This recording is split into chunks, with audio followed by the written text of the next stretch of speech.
Bueno, volvimos después de esta muy linda canción de Dua Lipa y vamos a tener a nuestra invitada en la segunda parte, que es nada más y nada menos que Gabriela Ricardes, que actualmente es directora general del Complejo Teatral, general y artística del Complejo Teatral Buenos Aires, que ahora nos va a contar qué es. Tiene más de 30 años de experiencia en la cultura, en la gestión cultural, actriz, directora, fue también secretaria de Medios de la Nación, de contenidos de medios públicos, entre el 2015 y el 2019.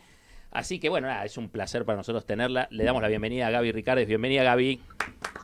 Hola Diego, hola equipo, muchas gracias por la invitación. No, para nosotros es un placer tenerte, Gaby. Y voy a arrancar preguntándote, porque acá nosotros no damos mucha vuelta. Vamos directo a los bifes. Eh, Vamos. ¿cómo, ¿Cómo llegaste a meterte? Digo, fuiste, o sos, porque creo que uno no deja de ser, actriz, directora, o sea, muy vinculada al mundo del circo, no lo dije, pero muy vinculada, ahora también nos vas a contar. ¿Cómo te llegás a meter en una parte que parece un poquito más espesa, ¿no? De la cultura, que es la gestión cultural con todos los intereses que cruzan ahí en el sentido de que hay actores, hay actrices, hay gremios, bueno, hay quilombo en general. ¿Cómo pegás este salto? ¿Fue un salto de un día para otro o fue algo que se fue dando naturalmente?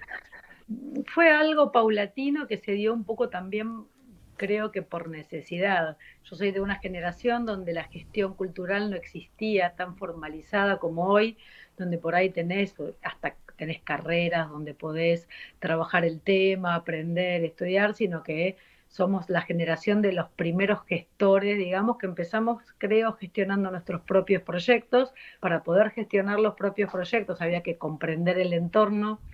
Para comprender el entorno había que empezar a meterse y trabajar con todas esas aristas, y bueno, muchas veces se encuentra también esa misma pasión que por ahí está arriba del escenario o detrás del escenario, en tratar, en hacer que las cosas sucedan, ¿no? En terminar tratando que las cosas sucedan.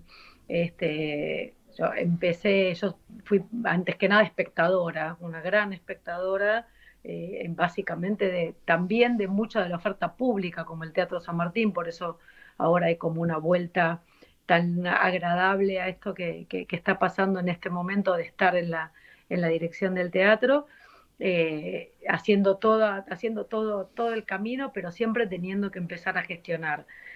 Teniendo una compañía independiente que empezaba a producirse en los albores de la democracia, cuando todos empezamos a trabajar afuera, en las plazas, en los teatros.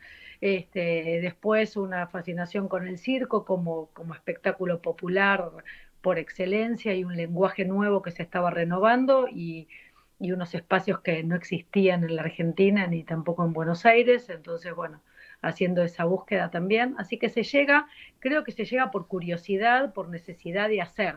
Y a veces en el hacer uno tiene que abrir ese camino, que lo haces desde otro lugar. Clarísimo. Gabriela, ¿cómo estás? Mariano te saluda acá. Hola Eh, Mariana, encantada. Primero felicitarte, corregime si no me equivoco, sos la primera mujer directora al frente del Complejo Teatral de Buenos Aires de su creación en el 2000. Es así, sí, tengo Felicitaciones. ese honor. Increíble, felicitaciones. Te quería preguntar cómo es esto de gestionar seis teatros, creo que tiene la ciudad. ¿Cómo ves el teatro hoy? Si ves que está aumentando en venta de entradas, si está disminuyendo, cuáles son los desafíos. A ver, en principio gestionar una red de teatros públicos es un desafío importante, porque por un lado centralizas el recurso administrativo, económico y de producción, pero por otro lado también tenés que tener claro que todos tus teatros son diferentes, sus espacios son Mm. diferentes, promueven recibir producciones de características específicas por el propio espacio físico, pero también porque tienen un anclaje diferente en su barrio. No es lo mismo el Teatro San Martín o el Teatro Alvear que el Teatro de la Ribera en La Boca, o que el Teatro del Cine, Teatro del Plata en Mataderos, ¿no? Para nosotros, creo que lo más lindo de trabajar en esa red es poder pensar el mejor contenido para cada lugar, y entender que cada vecino pueda apropiarse de su teatro como el espacio cultural de referencia, de cercanía, a donde puede ir y ver algo que por un lado le resuena y que por otro lado tiene la enorme calidad de lo que produce el teatro público. Y la segunda parte, ¿cómo era de la No, de cómo pregunta? ves hoy el consumo teatral, digo, si ves que aumenta o si... Sí, el consumo teatral está en un buen momento. Ahora está bajando un poquitito después del albor de la pandemia. En el teatro en general, en el teatro público, comercial e independiente, en este ecosistema tan grande que tenemos nosotros Mm. en la ciudad de Buenos Aires, de más de 300 teatros que funcionan de lunes a lunes y que Wow. tienen público. Hubo un pico muy grande en el 2019, un pico de consumo prepandemia, justo Mirá, justo, sí. antes de que empiece, y ahora se está llegando nuevamente a esos números.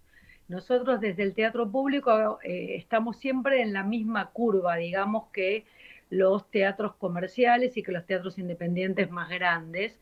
Se está recuperando esa actividad teatral. Hubo un momento de mucha de mucha salida al teatro en cuanto se abrió, digamos, en el 2022, en cuanto se empezaron a abrir los espacios, se estabilizó, la crisis juega, por Mm. supuesto que juega, nosotros tenemos un precio de ticket muy acomodado, muy popular, con muchas promociones, con espectáculos de enorme calidad, con un precio muy posible para poder venir en pareja, en familia, etcétera, pero y sentimos menos un poco por ahí la bajada de la crisis. Claro. Por supuesto que es estacional, ¿no? Después de las vacaciones de invierno siempre hay una merma, en las épocas electorales hay una merma, digamos, la gente está con la cabeza también en otra cosa y está también un poco más prudente, pero podríamos decir que estamos en un buen momento en el que el público recuperó, lejos de lo que se pensaba, que la pandemia por ahí iba a traer un mayor consumo audiovisual, Ujú. un mayor consumo hogareño, donde la gente puede disponer de contenido sin necesariamente tener que salir de su casa. Bueno, esto tuvo como una contracultura donde la gente decidió salir a la calle, encontrarse, buscar esos lugares de encuentro, esos espacios donde el teatro, la persona en vivo que pasa en el mismo momento, en el mismo lugar, ese rito, fue reivindicado de alguna manera y está en un muy buen momento. Perfecto. Buenísimo. Hola Gaby, ¿cómo estás? Te saluda Pablo. Hola Pablo. Quería preguntarte, justamente siendo la primera mujer en dirigir el complejo teatral, si te acordás algún desafío en particular que hayas superado y cuáles fueron y son tus prioridades en la gestión. A mí, yo tuve una ventaja grande y es que yo trabajé en el Teatro San Martín en varios periodos, en diferentes roles y lo conozco bien. O sea, fui actriz del teatro y después dirigí también en el teatro, siendo desde muy chica, y me encontré con mucha gente que había trabajado conmigo en otros roles y de alguna manera eso me facilitó con los rubros más duros, podríamos decir, tanto con los gremios como con los rubros técnicos, que siempre son donde todavía la formación de mujeres viene rezagada y viene retrasada por diferentes cuestiones. Este, no solamente de género, sino que también tenemos un problema para reemplazar a los viejos oficios teatrales ahora, en líneas generales, y eso me dio una ventaja grande porque de alguna manera seguía siendo Gabrielita para mucha de, de la gente del teatro. No sentí, pero creo que porque también es una casa familiar para mí y la conozco bien, no sentí esa dificultad en ningún momento. El mayor desafío de la gestión para nosotros hoy es defender el teatro público desde una mirada del siglo XXI. Es decir, ¿qué tenemos que hacer hoy para defender el teatro público?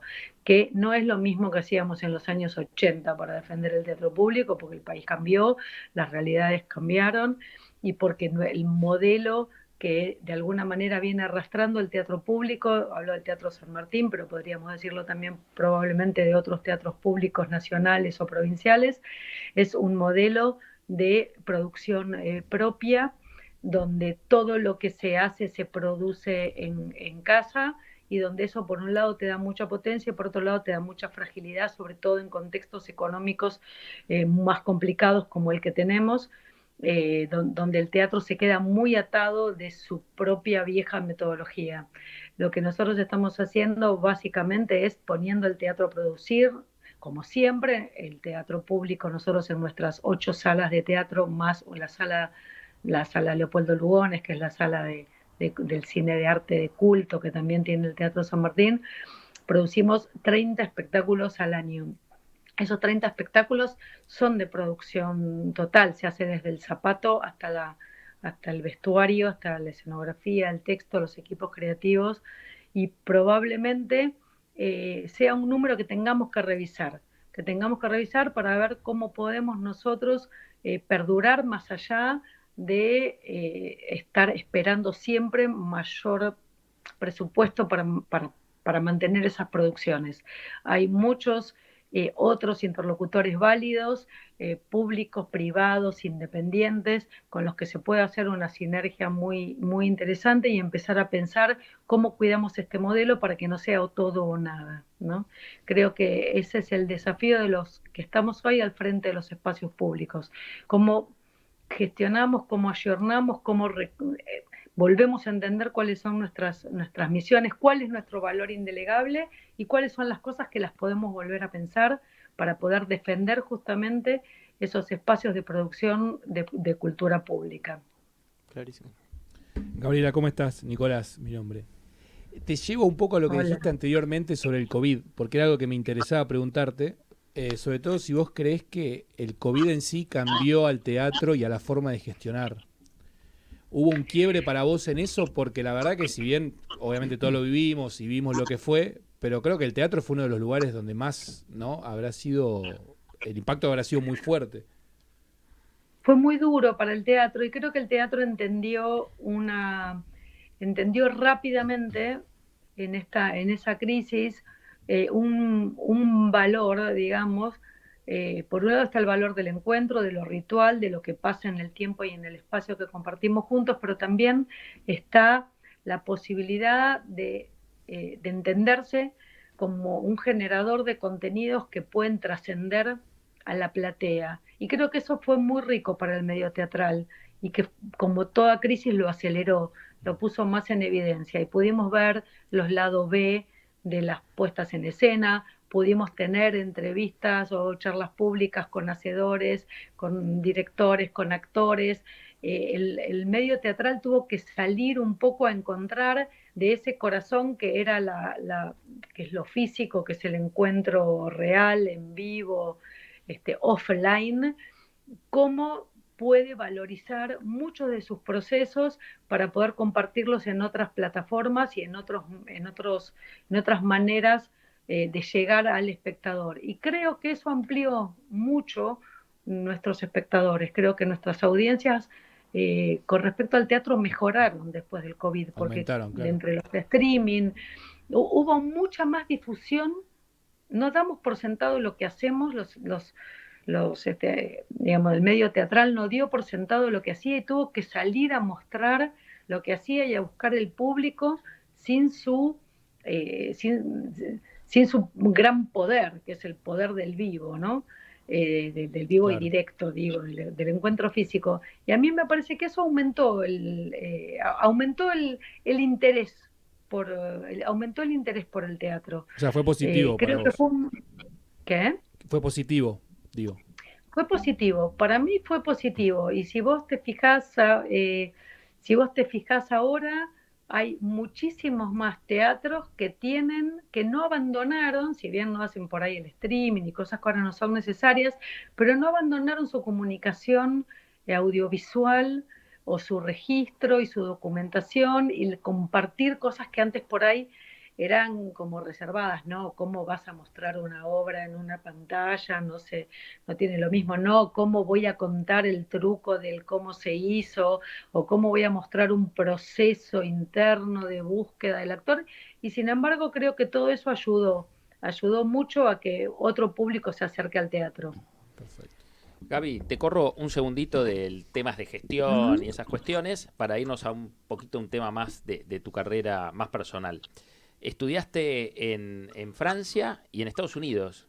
Contanos, ¿nos querés compartir cómo fue esa experiencia? No sé cuándo lo hiciste tampoco. Lo hice en diferentes momentos. En realidad, en Estados Unidos fui a hacer una formación coreográfica en un momento donde todavía tampoco estaban tan establecidas las maneras de aprender a ser coreógrafo, digamos. Yo bailaba, pero me interesaba también el proceso de la composición y bueno, gané una beca en una escuela americana en Nicolás San Luis, que es un gran, bueno, fue porque ahora ya falleció, un gran coreógrafo contemporáneo que estaba en Nueva York, y eso me permitió poder hacer ahí una formación en composición coreográfica en un momento sensacional de Nueva York, los vibrantes 90, que además había mucha ebullición, y me permitió también encontrarme con el Big Apple Circus, que era un circo que estaba atrás del Lincoln Center, la primera organización sin fines de lucro dedicada al circo que yo conocí, que me permitió entender muchísimo el modelo de gestión americano de la cultura, ¿no? De las fundaciones, las asociaciones, las agrupaciones.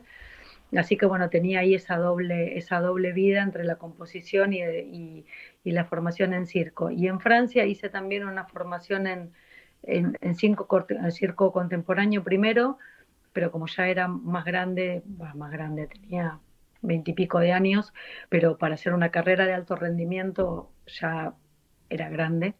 Y me interesó muchísimo lo que estaba pasando en cuanto a la gestión, cómo el circo se había renovado y había empezado a nutrirse de otros artistas con otras líneas, con otras búsquedas, y eso se había potenciado en el momento en que también lo público había tomado la formación en artes del circo.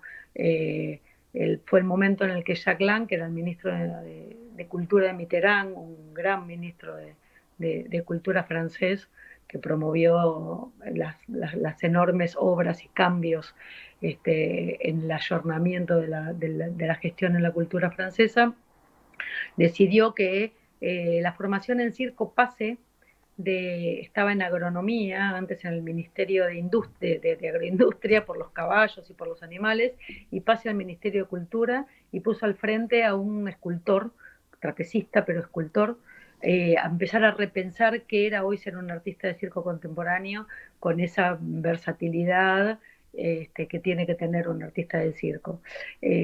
Así que bueno, fue muy fundante y muy pregnante en todo lo que es la creación contemporánea aún hoy. Así que hice una formación ahí al principio como intérprete, y después, unos años después, fui becaria francesa y recibí una beca para hacer una profundización en gestión cultural en artes del circo, que me llevó a abrir la primera carrera en la Universidad de 3 de Febrero de Artes del Circo, que aún coordino, y el primer Festival de Circo de Buenos Aires y el Polo Circo de Buenos Aires, donde así como por el camino me fue llevando a encontrarme con esta gestión pública en la Ciudad de Buenos Aires. Espectacular. Gabriela, vos en una nota, en una entrevista que te hicieron, hablás sobre el concepto de recuperar el hall, que me pareció muy interesante. ¿Querés explicarnos a qué te referís con eso? Para nosotros el Teatro San Martín el teatro o un teatro es algo a lo que nos sentimos cómodos de entrar, sabemos cuáles son los códigos, sabemos cómo es, cómo se saca la entrada, cómo más o menos vas vestido, qué se espera que hagas. Pero esto no es tan evidente en todas las poblaciones, y hay mucha gente que si no tiene una puerta abierta para entrar por algún lado, tiene más dificultades para empezar a apropiarse de esos espacios que para nosotros o para una clase media acostumbrada a consumir la cultura pública, es más evidente. Entonces, el hall para mí fue siempre ese espacio, esa carta blanca, donde no hace falta preguntar mucho, donde el espectador no necesita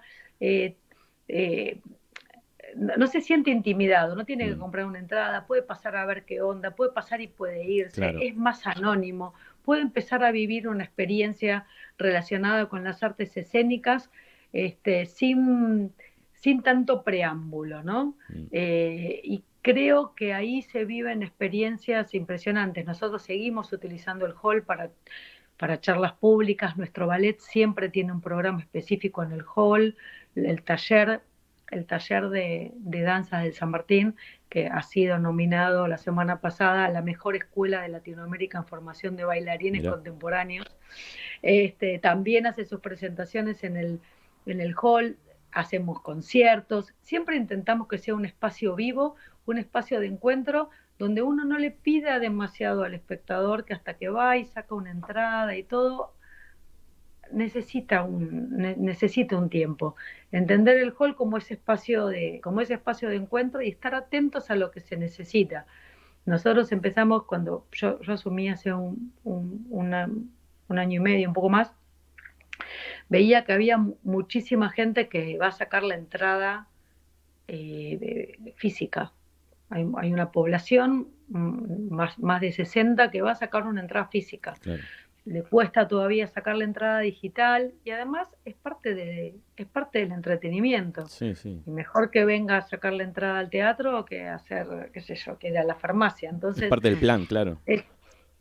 claro, ¿viste? Entonces es parte del plan y yo me daba cuenta que media hora antes de que empiece la boletería ya había cola, ¿viste? Mm. Había cola y había gente que estaba ahí esperando y ya estaban los amigos de la cola y bueno, entonces lo que hicimos fue empezar a agregar actividades a la mañana o al mediodía, yoga, yoga en silla, también todo sin anotarse, sin tener Sí. que dejar el DNI, los datos, viste, todo lo que cada vez que querés hacer algo Sí. ahora tenés que, ¿no? que brindar y a lo mejor no estás tan seguro todavía de lo que querés hacer.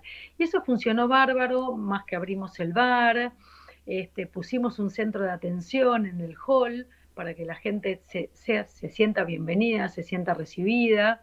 Y pueda preguntar lo que necesite y pueda tener esa asistencia. Y eso cambió muchísimo la dinámica. Se recuperó un poco esto que tenía el hall en los albores no sé, los inicios de la recuperación de la democracia, donde todo pasaba por el hall. Y vos te encontrabas en el hall de San Martín. No importaba si después ibas a ver algo o no, pero digamos, tenías como un punto de encuentro en ese lugar.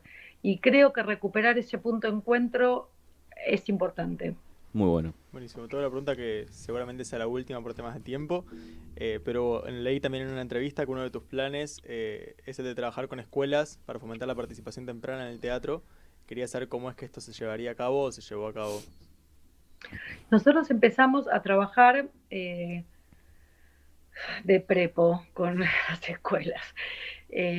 Muchas veces, viste, pasa que las instituciones tienen todo un peso institucional, pero en definitiva depende de la voluntad de los que están adentro de esas instituciones para que la cosa suceda. Así que me reuní con el director general de escuelas el año pasado, y si bien articular entre cultura y educación debería ser sencillo, no siempre lo es. Lo que hicimos fue empezar a trabajar eso, a brindar, a abrir el espacio, a planificar para que pueda haber técnica. Nuestros espectáculos son en general de tarde y de noche, por lo cual, bueno, también a trabajar hacia adentro para que los técnicos puedan asistir funciones a las mañanas y a las tardes, y ya pensar que todos los espectáculos tienen que tener una interacción con educación.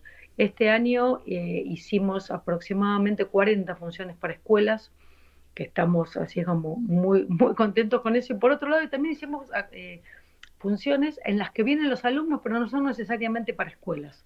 Porque también está bueno cuando las escuelas pueden venir a una función a la tarde con sus maestros y todo, pero una función con público, Claro. con otro público, digamos, ¿no? No la función escolar, sino Para que haya la venir al experiencia teatro. completa, claro. Venir al teatro. Entonces hicimos las dos cosas, invitamos alumnos y sobre todo lo que hicimos fue empezar a invitar a los maestros, porque para que los alumnos vengan tienen que venir los maestros, y los maestros a veces no están tan informados de lo que sucede y de lo que pueden tener. Entonces trabajamos con los maestros, primero invitamos a los maestros a cada obra por los años, si es educación inicial, si es primaria, o si es secundaria, o incluso si es para escuela de adultos. Después generamos los recursos didácticos para que se pueda trabajar antes de la función y después de la función, es decir, que el docente también se vaya con una cajita de herramientas que pueda aplicar. Y la experiencia es buenísima, porque no son funciones para escuelas. En general, el estudiante o el alumno vive como una experiencia deteriorada del teatro, digamos, bueno, lo que se le puede llevar a la escuela o cómo se puede, o en el mismo patio. Y me parece que nosotros tenemos que tener esa misión de abrir esos universos y de entender que eso puede cambiar mucho, mucho la educación en lo que viene para cualquier estudiante. Buenísimo. Gaby, te agradecemos mucho. Se nos fue el tiempo, la verdad nos quedamos con miles de preguntas. Siempre nos pasa lo mismo, viejo. Voy a Excelente ir, programa. hoy no pude, pero ya los voy a visitar. Comprometida, Te tomamos la Comprometida. palabra, Gaby, Pero un placer, cómo no, en serio, un haberte placer. tenido, un gusto. La pasó Gaby Ricardes, gracias Gaby, un besote. Una grosa. Gracias. Ahí Gracias pasaba a ustedes. Gaby Ricardes. Bueno, nosotros nos estamos yendo, nos vemos el